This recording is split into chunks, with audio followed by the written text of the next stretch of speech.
Good morning, everybody. A man had a king-sized waterbed. Wonder if you got a waterbed. He woke one morning to find that he was soaking wet and lying in a puddle of water in the middle of his bed. In order to fix the puncture, he rolled the heavy waterbed mattress outdoors and filled it with more water so that he could locate the leak more easily. The enormous bag of water was impossible to control and began rolling down the hilly terrain. He tried to hold it back, but it headed downhill and landed in a clump of bushes that poked it full of holes. Disgusted with himself, he threw out the waterbed and moved a standard bed into his bedroom. The next morning, he awoke to find a puddle of water in the middle of the new bed. The sink in the bathroom above him had a leaking pipe.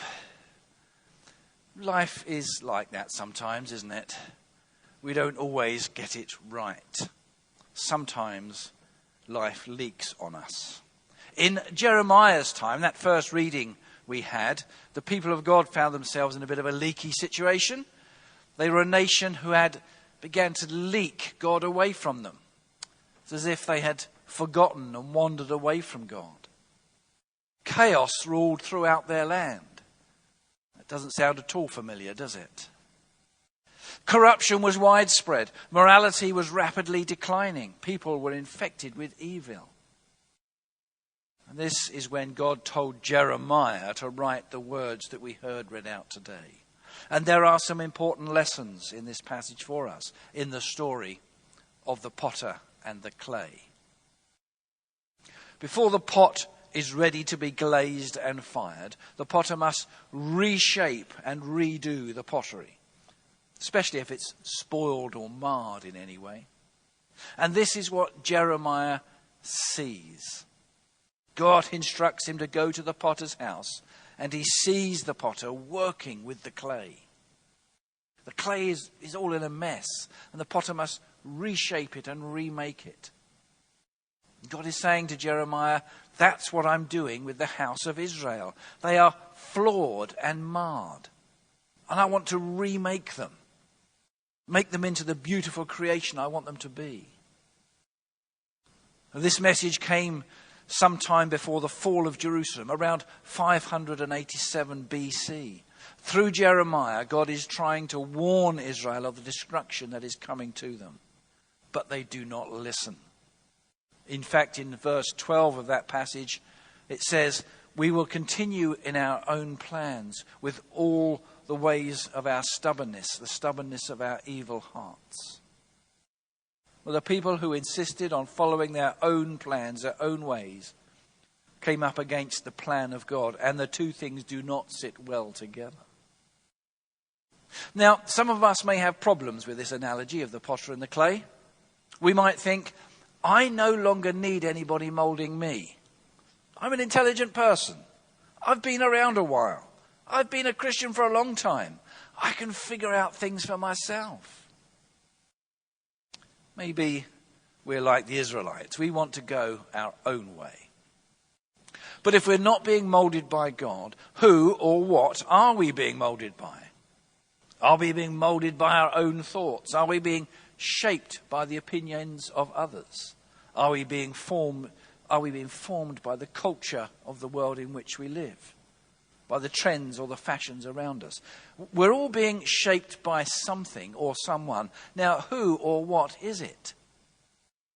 As Christian folk, there is at least some part of us that wants to be formed by God, or we wouldn't be here today, would we? We probably would have been out walking the dog or going swimming or something else. We want something beyond ourselves to shape us. We don't just want to follow our own way. We want to be moulded by the potter, just as that clay was moulded. But there are limits to this pottery analogy. The pot has no choice in the matter. It's an inanimate object. It just lays there. We are different. God has created us in his image and with free will. We can choose to follow God or not. We can choose to follow our own way if we want to, like the Israelites did. God wants us to be malleable in his hands. He wants to shape us to be the person he wants us to be. He doesn't force us, but he asks us to open up our hearts and our lives and our minds to him. Something I find interesting about Jeremiah is that he finds God in ordinary circumstances. Seeing someone doing pottery was very common in his day, and Jeremiah sees God in these ordinary things.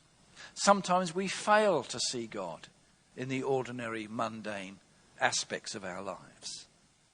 If our eyes and our hearts and our ears are open, we can see and hear God all around us.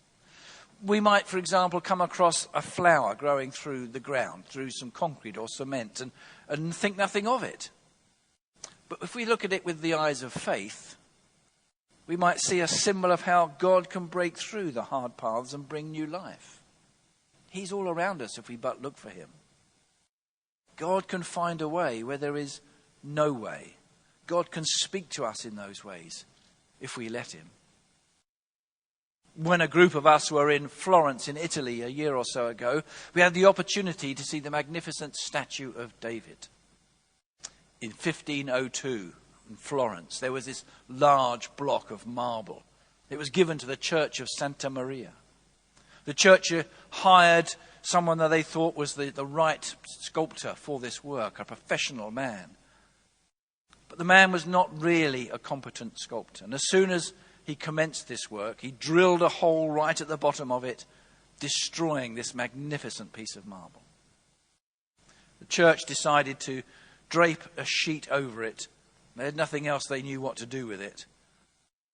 And it, as far as they knew, had been damaged beyond repair. So the marble lay in the church for 30 years. Then a young man by the name of Michelangelo, only 26 years of age, caught word of this large stone. He examined it and he thought to himself, I can do something with this. Eventually he was given the commission to work on it. He would often say that the marble spoke to him as he worked on it, day and night, rarely sleeping, through severe illness over a 2-year period. He would say that the marble sang to him, guiding him on his passionate artistic journey. What was once thought of as a lost cause became the greatest statue ever created, the statue of David. There are people today who feel like that giant slab of marble. Things have happened to them. Something inside is damaged. But in the capable hands of the Lord, they can be remolded into all that Jesus has called them to be. Remember, it was Jesus who the Pharisees asked about when they said, "Why does your teacher eat with tax collectors and sinners?" Jesus' reply to them was that it's not the healthy who need the doctor, but the sick. Jesus was there to heal and to forgive and to make something new of the marred clay in Judah. And one thing about moulding with clay is there comes a point when the pottery is fired. It becomes hard and it isn't malleable anymore. Pharisees were like that. Some people are like that because of the hardness of their hearts. Sometimes God has to break us, bring us to the end of ourselves in order for us to be willing to acknowledge that God is right and we are wrong. Are you a hard-hearted piece of pottery? Do you need to pray that God would break you, that you be malleable and useful to him again?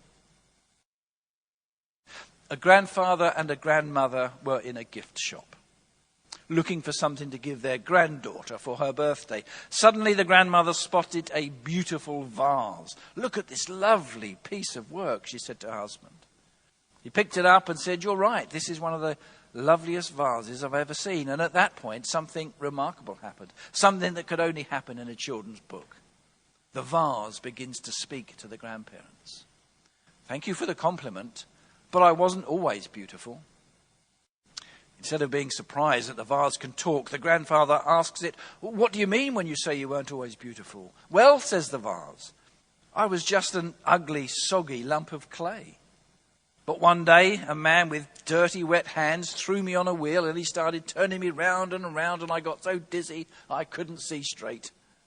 Stop, I cried. But the man with the wet hand said, not yet. Then he started to poke me and punch me until I hurt all over. Please stop, I cried. But the man said, not yet. Each time I thought he was finished, he would crumble me up and roll me up again and begin to poke and punch me all again. Finally, he did stop. But then he did something much worse. He put me in a furnace. It got hotter and hotter until I couldn't stand it. Please stop, I cried. But the man said, not yet. Finally, when I thought I was going to burn up, he took me out of the furnace. Then a lady began to paint me. And the fumes got so bad they made me feel sick. Oh, stop, I cried. Not yet, said the lady. Finally, she did stop. But then she gave me back to the man and he put me back in that awful furnace. And this time it was hotter than ever before. Stop, stop, I cried. But the man said, not yet. Finally, he took me out of the furnace and let me cool down. And when I was completely cool, a kindly lady put me on this shelf next to this mirror. When I looked at myself in the mirror, I was amazed. I could not believe what I saw. I was no longer ugly, soggy, and dirty. I was beautiful, firm, and clean. I cried for joy. It was then I realized that all the pain was worthwhile. Without it, I would still be an ugly, soggy lump of wet clay. It was then that all the pain took on a new meaning for me. The pain had passed, but the beauty it brought had remained and would last forever. Amen.